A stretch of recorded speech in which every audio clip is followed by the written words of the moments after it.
First at noon, Miami police are admitting to a major mistake. Now, two young men are set to have murder charges against them dropped and be released from jail. Good afternoon, I'm Elliot Rodriguez. Miami police realized their mistake when they confirmed the alibi for one of the men they arrested for a double murder in Liberty City. CBS 4's Riel Creighton is live for us at the Correctional Center in West Miami-Dade with the latest. Riel?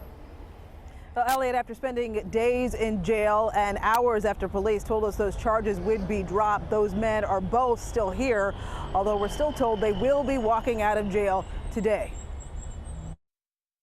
Called an embarrassing about-face, an apology by Miami's chief of police, George Kalina, hours after standing side by side with the mayor to tout the big break in a quadruple shooting and murder. We were able to see that Mr. Clinch was not involved in this crime, and so we're going to do what's right. 19-year-old Anthony Clinch and 21-year-old Yoarnis Bryant arrested and charged with first-degree murder for last month's Liberty City gunfire that killed 17-year-old Northwestern High honor student Kimson Green and 18-year-old Ricky Dixon and injured two others.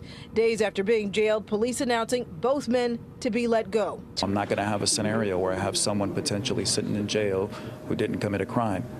That's not the way that we function here, and so I'm not going to allow that. We have to do what's proper. It was an airtight alibi that sealed the deal for Clinch, who told police from the beginning he was shopping with his mother at the time of the shooting. Detectives later locating that supermarket surveillance to back up his story. But Bryant also to be let go.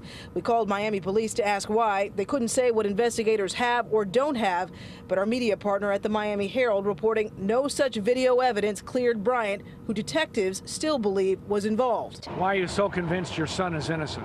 CBS 4's Peter Dent spoke to Bryant's father before news broke he would be set free. He is. He's not raised up like that. And that's all I have to say. But we understand neither man has even made it to a release cell yet, which is the last step before they get out. A Miami-Dade Corrections spokesperson telling us they're still awaiting paperwork for the judge for if and when either of them will be released. We're live at TGK. Riel Creighton, CBS 4 News.